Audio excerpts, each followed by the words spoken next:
They believed they could erase me. They believed I would vanish quietly. They were wrong.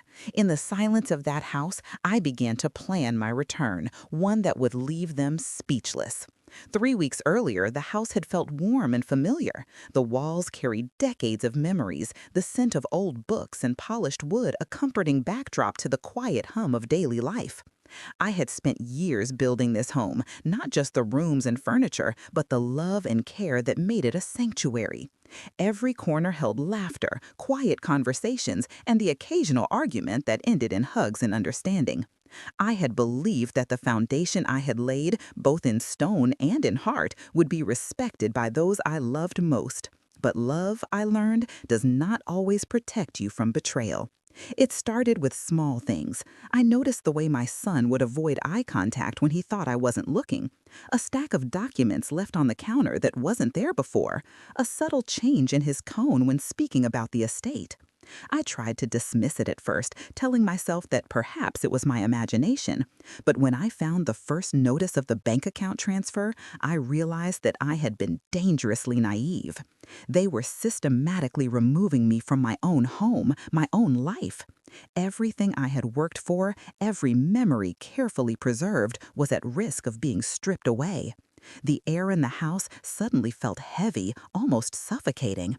I walked from room to room, touching the edges of the furniture, the frames of photographs, as if by feeling them I could anchor myself to reality. Every family portrait now seemed to stare back at me with accusatory eyes, reminding me of a bond that was being tested in ways I had never anticipated. And yet, deep within, a spark ignited, a quiet determination that no one could extinguish.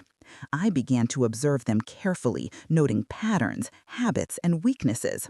My son and his wife, unaware of the depth of my resolve, made the classic mistake of underestimating me. Their conversations, often laced with arrogance and casual disregard, were revealing. I listened, I memorized, and I waited. In the silence of my own home, I began to assemble the pieces of a plan, one that would unfold with precision and patience. Patience was my ally, silence my shield. The days that followed were small, deliberate actions. I reviewed old documents, revisited accounts that had been quietly transferred, and began cataloging every irregularity I could find. It was meticulous work, slow and methodical, but necessary. I reminded myself that revenge, if needed, would be quiet, strategic, and unavoidable. There was no need for anger to announce my power. It would speak for itself when the time came. One evening, I sat at the dining table, the soft glow of the lamp illuminating the papers in front of me. A letter from a lawyer, a notice from the bank, an envelope I had overlooked weeks ago, all signs that the structure of my life had been challenged. But I was not defeated. Each discovery was a step closer to reclaiming what had always been mine. My hands trembled slightly, not from fear, but from the intensity of focus that comes when a long-overlooked truth is finally acknowledged.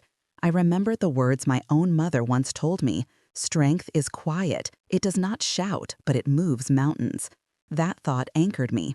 I would not raise my voice, nor would I beg for what was rightfully mine. I would act with dignity, precision, and the quiet power that comes from knowing your worth. Karma, I reminded myself, has a way of finding those who believe they are untouchable. As I prepared for the weeks ahead, I took stock of the allies I had in my corner. Not many, but those who mattered. The lawyer who had long respected my instincts, the old friend who knew the family's history, and even the small, unnoticed details that would reveal themselves when the moment was right. I had become both observer and strategist, patient and unwavering. By the end of that first week, a subtle shift began to occur. I noticed hesitation in their steps, a slight tension when they thought I wasn't paying attention. The arrogance they wore so comfortably had cracks, and those cracks were all I needed. I would wait, I would plan, and I would act, but always on my terms. The quiet was my weapon, and in that silence, they would learn that no one could erase a woman who knew her own strength. And so the stage was set. The house that they thought they could claim was still mine, in more ways than they realized. Every photograph, every heirloom, every whispered memory bore witness to my presence. They may have tried to write me out, but the story was far from over. In the coming days, each decision I made, each careful step, would bring me closer to reclaiming my rightful place, not with shouting or fury, but with the inevitability of justice quietly earned. The journey had begun, and even though they believed themselves untouchable, karma had already taken notice, and I, finally, was ready to let it unfold. Before the betrayal, before the subtle manipulations and the legal notices, my life had been defined by devotion and care. I had spent decades nurturing my family, raising my children with patience and love, and building a home that was more than just walls and furniture. It was a sanctuary. Each room held memories: the kitchen where countless family dinners had been shared, the living room where laughter and quiet conversations intertwined, the study where my husband and I had planned our future. Every corner was a testament to years of effort, love, and endurance. I remember the evenings when my son was small, curled up beside me on the couch as I read stories until his eyelids grew heavy and sleep finally claimed him. Those moments, though simple, had been infused with the hope that love and care would create a foundation unshakable by time. I believed that the bonds we forged through sacrifice and attention would carry us through any storm. I was wrong, but in that wrongness, I began to understand the depth of human selfishness and the need for quiet vigilance. Raising a family required constant attention, patience, and understanding. I learned to listen not just to words, but to the subtle shifts in tone, the half-hidden glances, and the quiet sighs that often revealed more than speech ever could. My husband had been my partner in every sense, supporting me as we raised our children and created a home filled with laughter, lessons, and enduring love. Together, we built not just a family, but a legacy that we thought would outlast the trials of life. The house itself became a symbol of that legacy. Every piece of furniture, every heirloom, every photograph on the wall told a story, our story. I often walked through each room in the evenings, touching the familiar surfaces, letting my fingers brush over the wood grain, the frames, the delicate engravings that held decades of family history. These were not just objects, they were witnesses to a life well lived, a life built with care and foresight. I had assumed that such history, such devotion, would guarantee respect and loyalty from those I loved most. Yet, over the years, subtle changes began to creep in. My son, once attentive and respectful, began to drift in ways I couldn't initially understand. His wife, charming and persuasive, introduced ideas and influences that slowly eroded the connections I had thought unbreakable. Small incidents, a dismissive tone, a forgotten obligation, an overlooked promise accumulated until the weight of their disregard became impossible to ignore. I began to realize that my own children, the ones I had nurtured with unwavering attention, could also be agents of neglect, whether intentionally or unknowingly.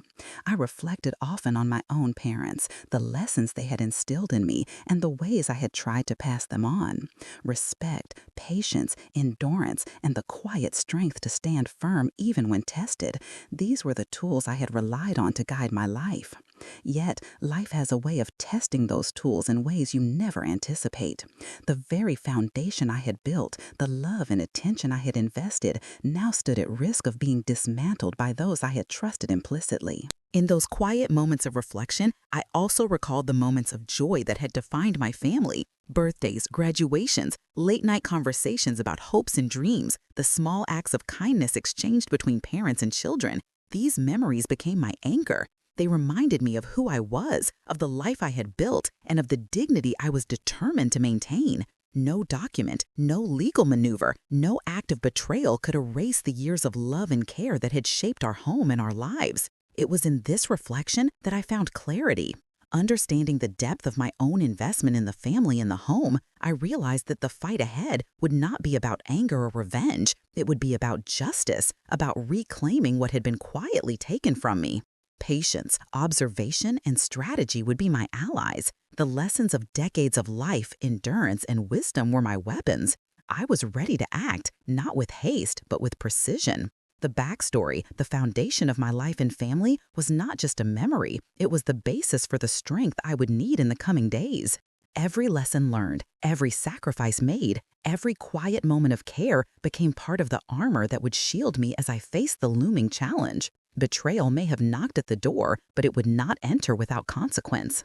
I had learned the value of silence, observation, and timing, and these lessons would guide me through the storm that was already beginning to stir. The conflict began in subtle, almost imperceptible ways, but it escalated quickly once I recognized the pattern. My son and his wife started to make decisions without informing me, shifting accounts, changing locks, and quietly moving possessions from room to room. At first, that hesitated, hoping that it was misunderstanding or oversight, but the repeated actions painted a clear picture of deliberate erasure. They were not just claiming control, they were attempting to remove me entirely from the life I had built. The first true sign of their intention came with a letter slipped under the door, stamped with the lawyer's insignia. My son had transferred several assets out of my name, leaving me with nothing but memories. I read the document again and again, trying to convince myself that there had been a mistake. But each word was deliberate, each clause calculated to exclude me. The walls that had once contained love now felt like barriers, enclosing me in a silent battle I had not yet fully prepared to fight. I began observing them more carefully, listening to their conversations, noting the smallest shifts in tone and emphasis. They spoke as if I were absent, making plans and decisions in hushed voices, believing I could not hear or understand. Their arrogance was staggering, their confidence in my supposed helplessness palpable. And yet, within that arrogance lay vulnerability. They had underestimated the depth of my knowledge, the patience that decades of life had instilled in me, and the quiet strength that comes from knowing your own worth.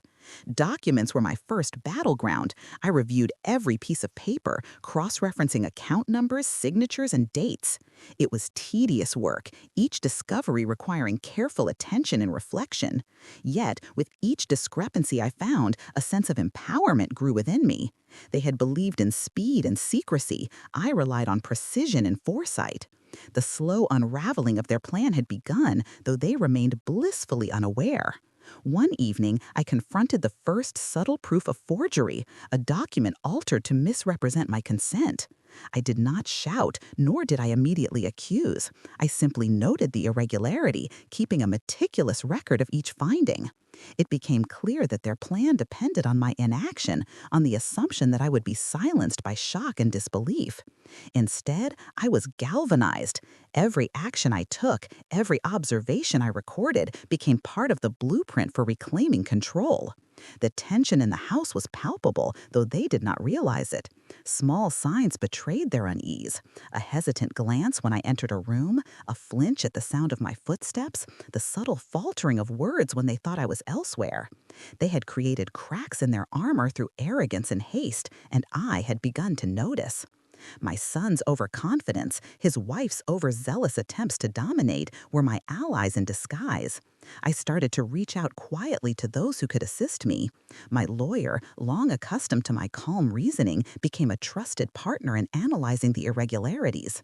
Old friends with insight into family dynamics provided subtle guidance and corroboration of suspicious patterns. Each small connection strengthened my position, creating a network that would allow me to act decisively when the time came. Patience was essential. Haste would reveal my strategy and undermine the advantage I was cultivating.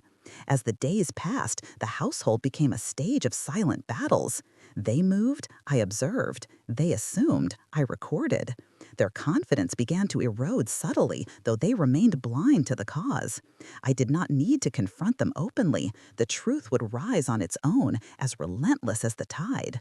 My role was not to dominate, but to endure, to prepare, and to act with the inevitability of someone who knows that justice, when carefully executed, cannot be denied. Conflict escalated in both the material and emotional spheres. Items went missing, accounts were frozen or redirected, and conversations once shared openly were now whispered. I remained calm, every observation adding to the dossier I was compiling. Silence became my weapon, patience my shield, and the quiet attention to detail the force that would eventually restore balance. They had assumed I would falter under pressure, but I had learned from decades of experience that the most powerful victories are those that arrive quietly, without spectacle, yet are undeniable in their impact. By the end of this period, I had mapped the landscape thoroughly. Every action they had taken, every misstep, and every moment of overconfidence had been recorded and analyzed. I understood their weaknesses better than they understood their own strength. The The stage was set for the turning point, where careful planning, observation, and the inevitability of consequence would converge to begin reclaiming what had been quietly taken from me. The turning point came unexpectedly, though it was the result of weeks of careful observation and meticulous preparation. One afternoon, while reviewing the documents they had assumed I would ignore, I discovered a series of discrepancies so blatant that even their casual arrogance could not conceal them. Signatures that didn't match, accounts that had been redirected without authorization, and emails that contradicted spoken agreements. All of it painted a picture of deliberate, reckless attempts to erase me. The evidence was irrefutable, and for the first time, I felt the tide truly beginning to turn. I contacted my lawyer immediately, presenting the findings in calm, precise detail. There was no drama, no theatrics, only a clear and methodical presentation of the facts. The lawyer, who had long respected my instincts and judgment, recognized the significance of what I had uncovered. Together, we began to outline a strategic response, ensuring that every step I took would be deliberate, defensible, and in alignment with both legal and personal objectives. The realization that I had allies who understood the depth of the situation strengthened my resolve even further. In the quiet of the evenings, I continued to observe their behavior, noting every hesitation, every flicker of unease, every subtle shift in posture when they believed they were unobserved. Their confidence, once unshakable, began to falter. It was not a sudden collapse, but a slow, almost imperceptible unraveling. The arrogance that had fueled their attempts to dominate the household was now their vulnerability.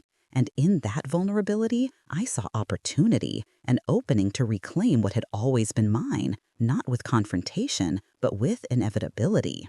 I began implementing small, calculated moves. Documents that had been hidden were retrieved and copied. Accounts were carefully reconciled and flagged. Correspondences were archived in preparation for formal action.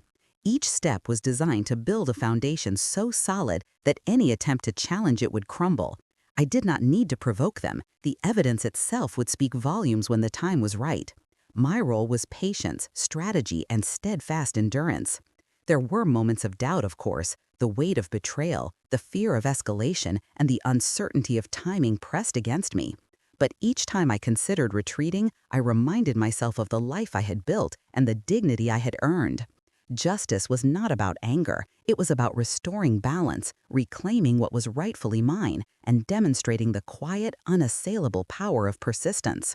The storm that had once seemed overwhelming was now a map, guiding me step by step toward resolution.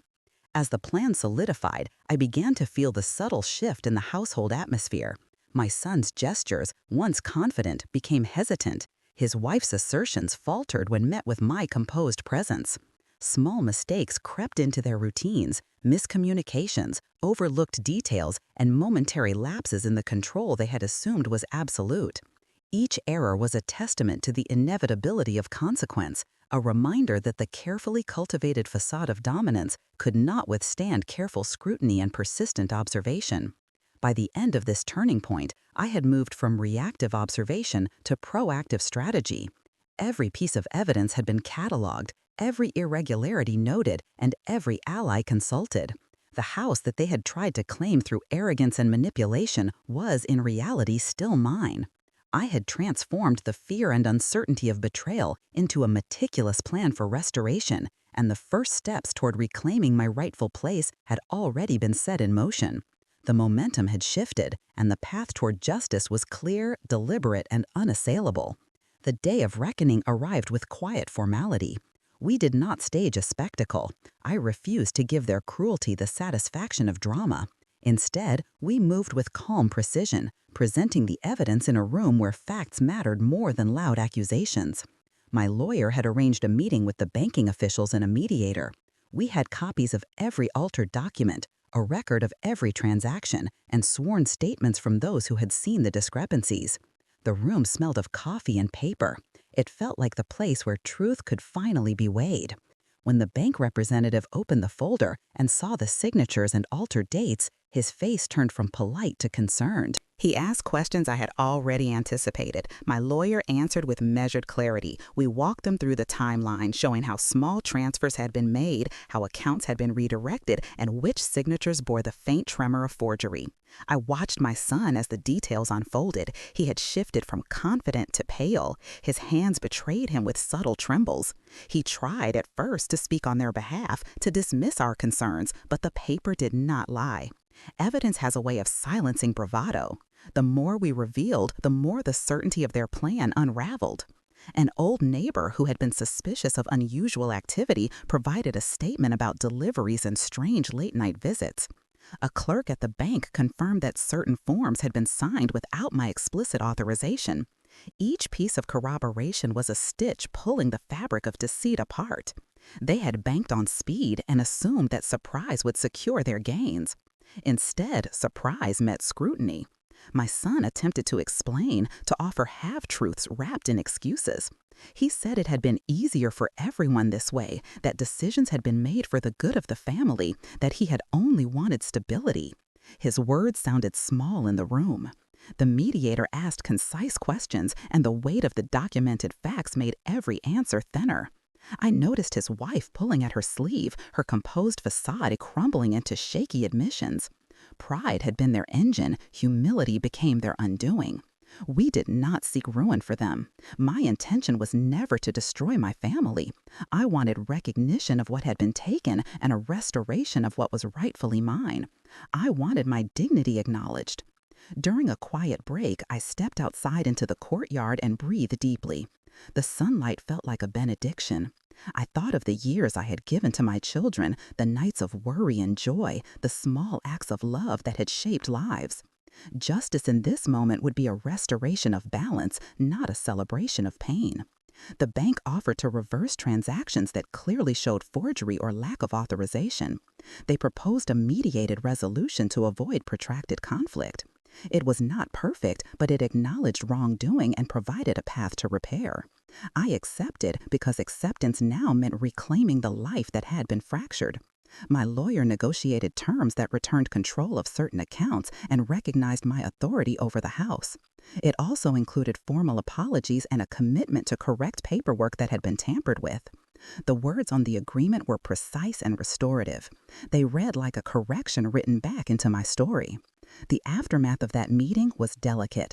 I returned home with a quiet sense of relief. My son avoided my gaze for days. His wife left the house in a flurry one afternoon and did not return for several hours. The household became quieter in a different way, the kind of silence that follows a storm. There was no triumphant shouting, no gloating. Instead, there was a slow, inevitable acceptance of consequences. They had been given a chance to make amends, and the responsibility was now theirs to accept. In the following weeks, their behavior shifted in subtle ways. My son began to help with small tasks around the house, tentative efforts that seemed aimed at repairing what had been damaged. He brought flowers on an ordinary day and left them on the kitchen table without fanfare. I accepted the gesture without comment. Trust, once broken, is mended slowly. I wanted to see genuine change, not performances designed for show. The legal resolution had provided a structure, but healing would come from new, daily choices. Community responses also mattered. Friends and neighbors reached out with quiet support, not to gloat, but to steady me. They shared memories and small acts of reassurance. A neighbor who had been skeptical of the family dynamics now offered to help with errands. An old friend brought over a box of letters and photographs that she had kept safe for years. Each act felt like a stitch in the repair of a life that had been unstitched too quickly. Support reinforced the truth that I had not been alone in my vigilance. There were still difficult moments. My son apologized in a voice that trembled, and I heard the weight of regret in it. He asked if I would ever forgive him. I told him that forgiveness was a process, that it required time and consistent, honest effort. I did not promise absolution. Instead, I offered a path forward built on accountability. He listened, and perhaps for the first time, he understood the depth of what he had risked. That understanding was a small miracle, quiet and fragile, but real. In the months that followed, the house regained its warmth. The photographs were rehung, the heirlooms placed carefully back where they belonged. I spent evenings by the window, tracing shadows as the sun set, feeling the slow return of peace. The anger that had once burned bright cooled into something steadier. I no longer desired retribution. I wanted dignity, peace, and the knowledge that I had stood for what was right. The legal resolutions and the return of control were tangible markers of justice, but the greater victory was the restoration of my voice. When I walked through the rooms, I felt the echo of memory speaking back to me. The house had not been stolen by gestures or paperwork. It had been threatened, challenged, and ultimately reclaimed through care, observation, and persistence. Karma, if it is a force, had not acted alone. It had partnered with truth and the willingness to act on it. In the quiet that followed, I felt no triumphalism. I felt a deep, righteous calm. The people who had tried to erase me had learned a lesson, not in humiliation, but in the sober consequence of choices. They had been given an opportunity to make things right. The future would be shaped by how they embraced that opportunity. For my part, I would continue to live with the dignity I had always sought to teach. Justice had been served in a way that honored not only my pain, but also the possibility of renewal. The house belonged to its history, and I belonged to it. The months that followed felt like the slow return of spring after a long winter. The house settled into its rhythms again, not with the loud fanfare of victory, but with the measured beats of daily life rebuilding itself. I took comfort in small routines. I brewed tea at the same hour each morning. I folded linens with the careful attention of someone who knows the value of preservation. Each ordinary task felt like a quiet ceremony of reclamation. Neighbors stopped by more often, not with curiosity, but with genuine kindness. They brought stories of their own hardships and small gifts that showed care without pity. An old friend and I spent an afternoon sorting letters and photographs, laughing at faded jokes and remembering moments that had once seemed ordinary, but were now precious. Those afternoons stitched new meaning into familiar things. The house felt full again, not by possessions alone, but by the presence of people who honored truth. My son moved slowly toward repair. He did not try to erase what had happened with grand gestures. Instead, he arrived early to help with chores or lingered in the kitchen to listen. Sometimes he would sit across from me without speaking, offering presence rather than explanations. His wife kept her distance at first, learning boundaries through quiet observation. The apologies that mattered were not scripted statements, but consistent, humble actions that reflected an understanding of harm caused. I watched him change in small increments. He learned the patience to listen rather than to decide for others. He learned that leadership is not taken by force, but earned through trust. Those lessons were not mine to force upon him, but I welcomed them when they appeared. Forgiveness remained a careful decision, not an obligation. I wanted sincerity more than absolution. Time, honesty, and steady choices would be the currency of any renewed relationship. There were moments of private reflection where the weight of what had happened pressed against me. I did not pretend the betrayal had been easy to bear. Nights came when memory and hurt rose up like tides, and I allowed myself to feel them fully. I wrote in a small journal, not as a record for others, but as a way to make sense of feeling.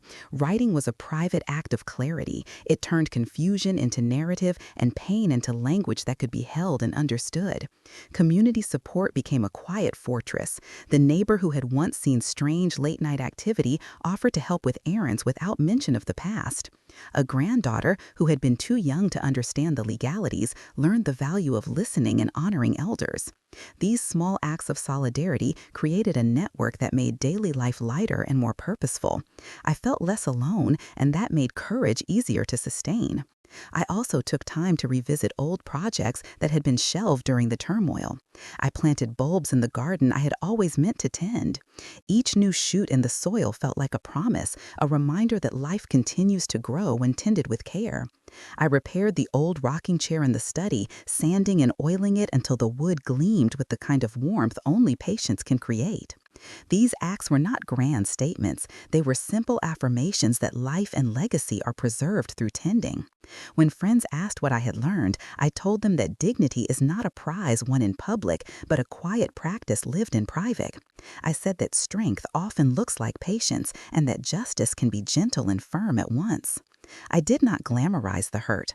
I acknowledged that betrayal cuts deep, but I also spoke about the power of observation and the importance of trusting one's own judgment. Those were lessons I hoped would be cast down, not as instructions for vengeance, but as a manual for preserving self in the face of erasure. There were times still when I would stand in the hallway and listen to the house breathe. In those moments, I would think of the opening ache, the day I realized I had been targeted by those I loved. I would recall the cold certainty of the lawyer's letter and the slow, deliberate work that followed. And then I would smile softly, not because I celebrated harm, but because the arc of the story had bent toward repair. Karma perhaps had played a role, but it was truth, persistence, and the willingness to act that completed the arc. As seasons turned, our family rituals returned with cautious joy. Birthdays were quieter but felt more sincere.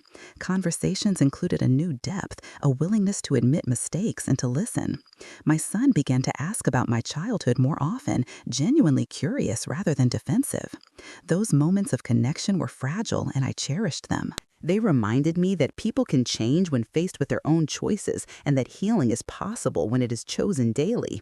In the end, I kept the house, not because of legal documents alone, but because the home responded when treated with humility and care. The photographs remained on the wall. The heirlooms kept their places. The rooms that once seemed threatened by erasure now held traces of recovery. I learned that reclaiming a life is less about seizing power and more about restoring the conditions that make life honorable and whole. I never intended to punish my family. My aim was to restore balance and to ensure that memory and truth could not be rewritten without consequences. Justice, in the way I experienced it, was both public and private. It acknowledged wrongdoing and offered a path for repair. It affirmed dignity and created space for renewed relationship if the people involved were willing to earn it. As the light shifted in the evening and the house settled into quiet, I often found myself humming an old song my mother used to sing. It was a small sound, easy to miss, but it felt like the most honest measure of peace. The work of reclaiming had been difficult, but it had also taught me the resilience of ordinary love and the power of patience. In the rooms that once echoed with tension, there was now a gentle cadence of life returning. I looked around and felt gratitude for the support that had steadied me and for the clarity that had guided my steps. The story of those days would remain a part of our history, a reminder of what can happen when people choose selfishness and what can be reclaimed when people choose accountability. I hoped that the lessons would linger in my family's choices and that future generations would learn that dignity is worth defending. And if anyone asked whether the silence had been broken, I would tell them that silence had spoken the truth. The quiet had not been a surrender. It had been a strategy, a witness, and ultimately a way to reclaim a life with grace.